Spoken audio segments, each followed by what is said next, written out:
మనకి మేము అధికారంలో వచ్చే వరకు సీతారాం సాగర్ కి ఖమ్మం జిల్లా సీతారాం సాగర్ ప్రాజెక్ట్ కి ఒక్క చుక్క నీటి కేటాయింపు లేదు.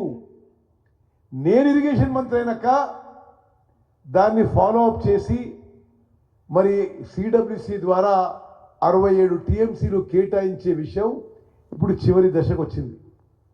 లాస్ట్ స్టేజ్, ఇంకా వచ్చే వారం 10 రోజుల్లో కేటాయింపు. అదేవిధంగా సమ్మక్క సారక్క ప్రాజెక్టు కూడా నీటి కేటాయింపుల విషయంలో ఒక్క చుక్క నీళ్లు కూడా గత ప్రభుత్వంలో కేటాయించలేదు. మేము దాన్ని టేకప్ చేసి మరి 2 విషయాల్లో కమాండ్ ఏరియా ఐడెంటిఫై చేస్తూ అదేవిధంగా ఛత్తీస్గఢ్ నుంచి ఎన్ఓసి తీసుకొని వాటర్ అలొకేషన్ కోసం నిరంతరం ప్రయత్నం చేయిస్తామని చెప్పి మనం చేస్తున్నా. ఆ ప్రక్రియ భాగంగానే ఈరోజు సమ్మక్క సారక్క ప్రాజెక్టుకి ఆ నీటి కేటాయింపుకి ఛత్తీస్గఢ్ ప్రభుత్వంకి ఎన్ఓసి తీసుకురావడానికే ఆ రాష్ట్రానికి ఈ ఇరిగేషన్ శాఖ ప్రిన్సిపల్ సెక్రటరీ రాహుల్ బొజ్జా గారు, మా ఇంజనీరింగ్ చీఫ్ నాగేంద్రరావు గారు అక్కడ పోయినారు. తప్పనిసరిగా చేయిస్తాం, నీటి కేటాయింపులు చేయిస్తాం. మరి 300 రోజులు ఈ దేవాదుల లిఫ్ట్ ఇరిగేషన్ ప్రాజెక్టులు నడిపిస్తాం.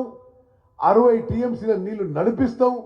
ఉమ్మడి వరంగల్ జిల్లాకి ఈ ప్రాజెక్టు చాలా గొప్ప బెనిఫిట్ వచ్చే విధంగా మేము హామీ ఇస్తున్న ఈరోజు నేను సభాముఖంగా మనం చేస్తున్నాం.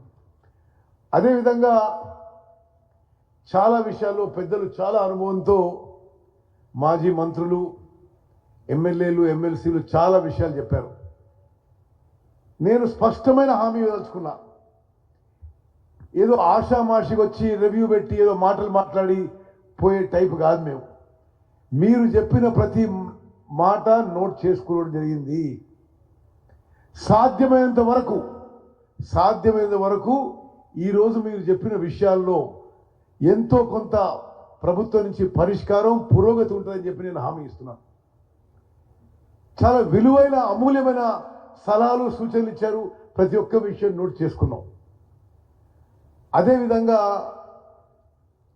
ఇప్పుడు ఇక్కడున్న అధికారులకు కూడా నేను స్పష్టమైన హామీ ఇస్తున్నా. మీరు కష్టపడి పనిచేయండి, నిజాయితీగా పనిచేయండి, మీ పూర్తి సమర్థతతో పనిచేయండి. ఏదో వెనకట్లాగా ఒక ఆయన ఫామ్ హౌస్లో కూర్చొని డెసిషన్ తీసుకునే కాదు. ఇక్కడ డెమోక్రటిక్గా, ట్రాన్స్పరెంట్గా ఉంటాం. 24 గంటలు అందుబాటులో ఉంటాం. మీరు ప్రాజెక్టులకి మేము ఏం చేయాలన్నా 24 గంటలు టెలిఫోన్లో అందుబాటులో ఉండి చేసేవాళ్ళం మేము. సో ఇరిగేషన్ శాఖ అధికారులకు కూడా మన శాఖ తీరు కూడా మీరు కష్టపడి పనిచేస్తున్నారు. ఇంత మారుమూల ప్రాంతంలో పనిచేస్తున్నారు. మిమ్మల్ని నేను అభినందిస్తూ మరింత మన పనితీరు మెరుగ్గా ఉండాలని చెప్పి మీకు అప్పీల్ చేస్తున్నా. కాంట్రాక్టర్లకి, ఏజెన్సీలకి అప్పీల్ చేస్తున్నా. మీరు ఏం భయపడద్దు. మీరు చేసిన పని తప్పనిసరిగా దేవాదుల్ లాంటి ప్రాజెక్టులో ప్రతి రూపాయి మీకు చెల్లించడానికి ఈ ప్రభుత్వం కట్టుబడి ఉంది. మీరు తప్పనిసరిగా మీ పనులని వేగవంతంగా ముందుకు తీసుకుపోండి. మేము మీకు అతి త్వరలోనే దేవాదుల ప్రాజెక్టుకి సంబంధించిన పెండింగ్ పేమెంట్స్ క్లియర్ చేస్తామని చెప్పి కూడా నేను మీకు హామీ ఇస్తున్నా.